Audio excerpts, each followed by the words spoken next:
আমার ছেলে ও মেয়ে একই বেডরুমে থাকতো। একদিন গভীর রাতে হঠাৎ মেয়ের কান্নার মতো শব্দ শুনে আমি চমকে উঠলাম। শব্দটা এত অস্বাভাবিক ছিল যে আমার মনে অদ্ভুত এক উদ্বিগ্ন তৈরি হলো। আমার মেয়ে ফিসফিস করে বলছিল, ভাই একটু আস্তে, মায়ের ঘর একদম পাশে। তার কথা শুনে আমার মনে সন্দেহ জন্মায়। আমি আস্তে করে তাদের ঘরের জানলা দিয়ে উঁকি দিলাম, আর যা দেখলাম তা দেখায় আমার শ্বাস বন্ধ হয়ে যাওয়ার মতো অবস্থা হয়। আমার নাম অর্পিতা। আমি একজন সাধারণ গৃহবধূ। আমার দুটি সন্তান ছিল, একটি ছেলে এবং একটি মেয়ে। মেয়ে আমার নিজের সন্তান হলেও ছেলে আমার দ্বিতীয় বিয়ের পর আমার জীবনে আসে। তাদের বয়সের ব্যবধান ছিল 4 বছর। আমার মেয়ের নাম ছিল পায়েল এবং ছেলের নাম ঈশান। আমি ঈশানকে নিজের সন্তানের মতোই ভালোবাসতাম। আমার দ্বিতীয় বিয়ের আগে পায়েল হোটেলে থেকে পড়াশোনা করত।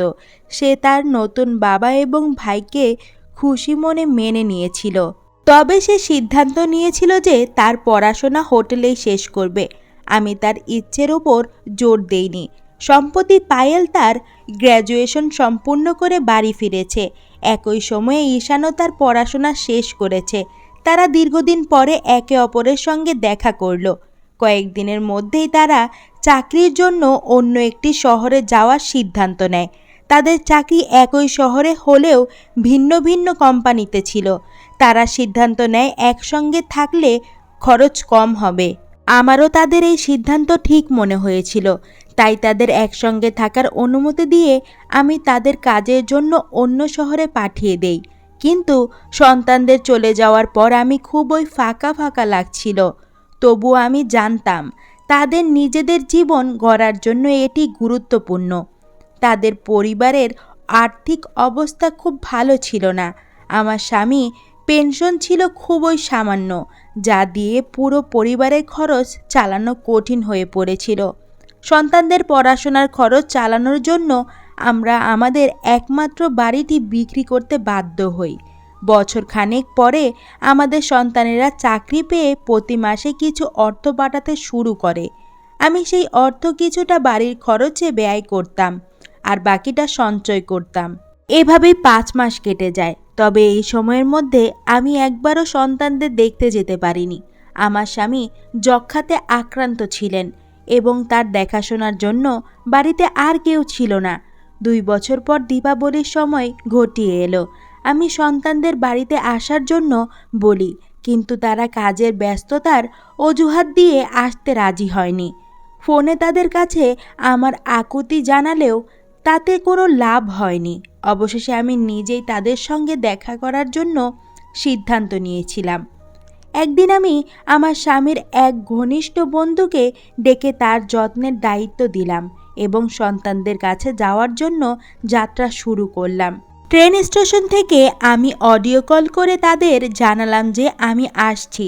আমার বড় ছেলে ঈশান এবং খবর শুনে বিস্মিত হয়ে সে আমাকে বলল, মা, তোমাকে আসার দরকার নেই, আমরা 3 দিনের মধ্যে বাড়ি ফিরব। তার কথায় আমি তাকে প্রতিশ্রুতি দিলাম এবং বাড়ি ফিরে এলাম। 3 দিন পর খুব সকালে প্রথম ট্রেনে আমার সন্তানেরা বাড়ি ফিরে এলো। তাদের দেখে আমার চোখে পানি চলে এলো। আমি তাদের বুকে জড়িয়ে ধরলাম। আমার মনে হলো এটাই আমার জীবনের সবচেয়ে সুখের মুহূর্ত। আমি ঈশান ও পায়েলকে দীর্ঘদিন পর একসঙ্গে দেখে খুব খুশি হয়েছিলাম। তবে পায়েলের মধ্যে বেশ কিছু শারীরিক পরিবর্তন লক্ষ্য করলাম।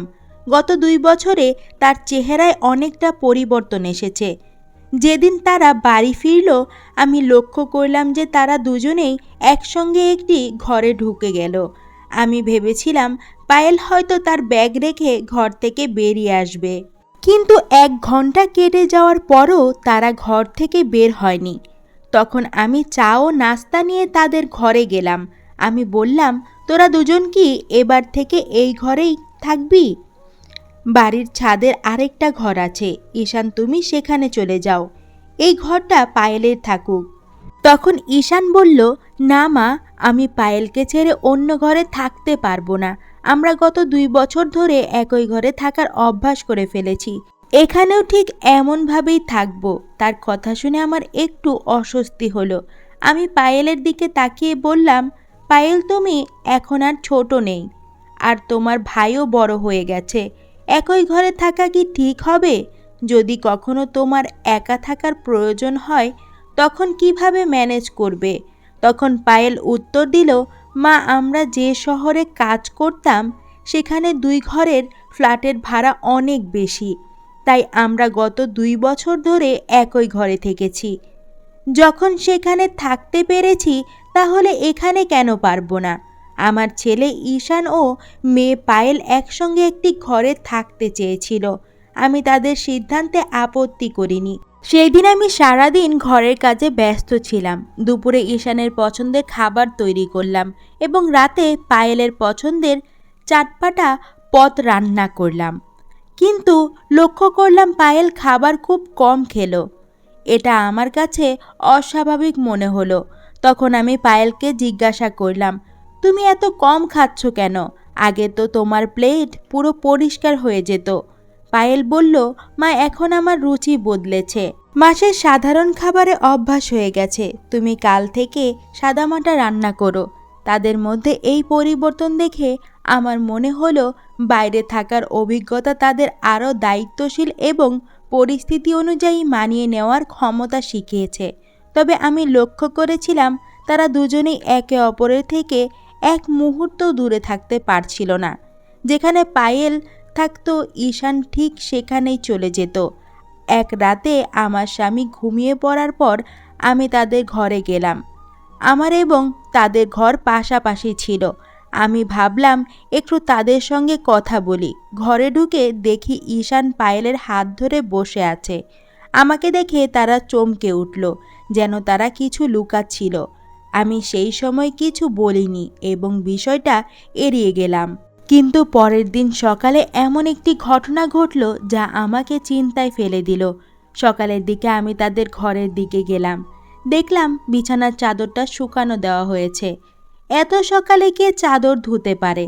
কৌতূহলী হয়ে আমি পায়েলকে জিজ্ঞাসা না করেই ঘরের দিকে গেলাম।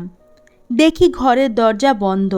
ঠিক তখনই পেছন থেকে ঈশানের ডাক শুনলাম, মা নাস্তা কি বানিয়েছ?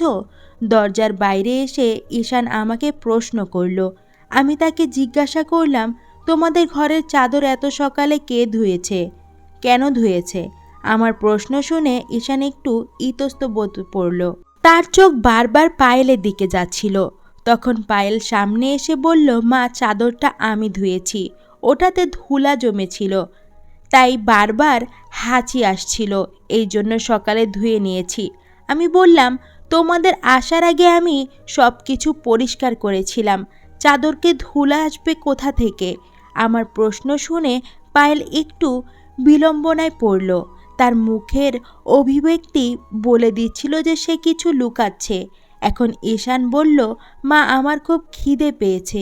তুমি যে চাদর নিয়ে কথা বলছো আর আমি আর খিদের জ্বালা সহ্য করতে পারছি না। তুমি কি আমাকে খাবার দেবে নাকি আমাকে বাইরে গিয়ে খেতে হবে? এই কথা শুনে আমি আলোচনা বন্ধ করে রান্নাঘরে নাস্তা বানাতে চলে গেলাম। পরে কাজের ব্যস্ততায় বিষয়টি ভুলে গেলাম। কিছুদিন ধরে লক্ষ্য করছিলাম আমার 2 সন্তানের আচরণে বেশ পরিবর্তন এসেছে। পায়েল যে আগে আমার সঙ্গে অনেক গল্প করত, এখন বেশিরভাগ সময় নিজের ঘরে থাকে। সে আমার সামনে বেশিক্ষণ থাকতে চায় না।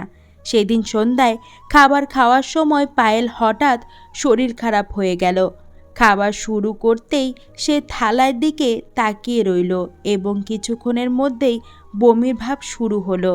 দ্রুত বাথরুমের দিকে ছুটল আর ঈশানও তার পিছনে গেল। আমি হতবাক হয়ে গেলাম, বুঝতে পারছিলাম না হঠাৎ কি হলো। আমিও বাথরুমের কাছে গেলাম। তখন ঈশান পায়েলকে কাঁধে ভর দিয়ে বাইরে নিয়ে আসছিল। ঈশানের পায়েলকে ধরে রাখার ভঙ্গি আমার কাছে কিছুটা অস্বাভাবিক লাগলো। তার এক হাত ছিল পায়েলের কাঁধে এবং আরেকটি ছিল তার কোমরে। এটি দেখে আমার মনে অদ্ভুত অনুভূতি হলো। তারা এমন আচরণ কেন করছে? আমার মনে বিভিন্ন প্রশ্ন ভরে যেতে লাগলো। পায়েলকে আরাম দেওয়ার জন্য আমি নিজেই তার পাশে গিয়ে তার হাত ধরে ঘরে নিয়ে এলাম। তারপর তাকে 1 গ্লাস পানি দিলাম এবং জিজ্ঞাসা করলাম, তোমার হঠাৎ এমন বমি ভাব কেন হলো? খাওয়া শুরুর আগেই তো বমি লাগছে। আমার প্রশ্নের উত্তর ঈশান দিল। মা, পায়েল ঘরে বসে তেলাংশরা দেওয়া চিপস খেয়েছে, তাই এখন তার এমন লাগছে। পায়েলও ঈশানের কথা সমর্থন করে বলল, হ্যাঁ মা, আমি চিপস খেয়েছি, এখন থেকে আর এমন করব না। আমি জিজ্ঞাসা করলাম, এখন কেমন লাগছে, একটু খেয়ে নাও, তারপর বিশ্রাম করো। পায়েল বলল, মা, আমি অনেক চিপস খেয়ে ফেলেছি, এখন আর খেতে ইচ্ছে করছে না, আমি ঘুমাতে যাচ্ছি, তোমরা খেয়ে নাও। এটা বলেই পায়েল তার ঘরে চলে গেল। তার না খেয়ে ঘুমোতে যাওয়াটা আমাকে বেশ অস্বস্তিতে ফেলল। রাতের খাবার শেষে আমি তার জন্য এক গ্লাস দুধ নিয়ে গেলাম। রাত যখন প্রায় 9টা, দেখলাম তারা দুজনেই ঘরের দরজা বন্ধ করে দিয়েছে। আমি দরজার টোকা দিয়েই ঈশান দরজা খুলল। ঘরের ভেতরে তাকিয়ে দেখি পায়েল ঘুমিয়ে আছে এবং ঈশান এখনও জেগে আছে। পায়েলকে গভীর ঘুমে দেখে আমি তাকে আর ডাকলাম না। দুধ রেখে আমি ফিরে আসতে চাইলাম, কিন্তু বেরোনোর সময় আমার শাড়ির আঁচল দরজায় ছিটকিনিতে আটকে গেল। যখন সেটা খুলতে চেষ্টা করছিলাম, তখন ভেতর থেকে পায়েলের গলার শব্দ পেলাম। সে ঈশানকে বলছিল, ভাই, মা কি চলে গেল? তার কথায় বোঝা গেল সে ঘুমানোর ভান করছিল। এই কথা শুনে আমি আবার দরজায় নক করলাম। ঈশান দরজা খুলে জিজ্ঞাসা করল, মা, আবার কি হলো? আমি সোজা জিজ্ঞাসা করলাম, তোমাদের মধ্যে কি চলছে? পায়েল কেন ঘুমানোর ভান করছিল? পায়েল তখন উঠল এবং বলল, মা, আমি ভেবেছিলাম তুমি কিছু খাওয়ার জন্য নিয়ে এসেছো। আমি তো খেতে চাইনি, তাই ঘুমানোর ভান করছিলাম। তাদের এমন আচরণে আমার সন্দেহ আরও বাড়ল। আমি ঈশানকে বললাম, আজ রাত তুমি তোমার বাবার সঙ্গে আমার ঘরে শুয়ে পড়ো, আমি পায়েলের সঙ্গে থাকব।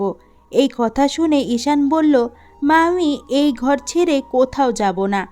পায়েল বলল, মা, আমি ভাইয়ের সঙ্গেই থাকব, ও না থাকলে আমার ঘুম আসে না।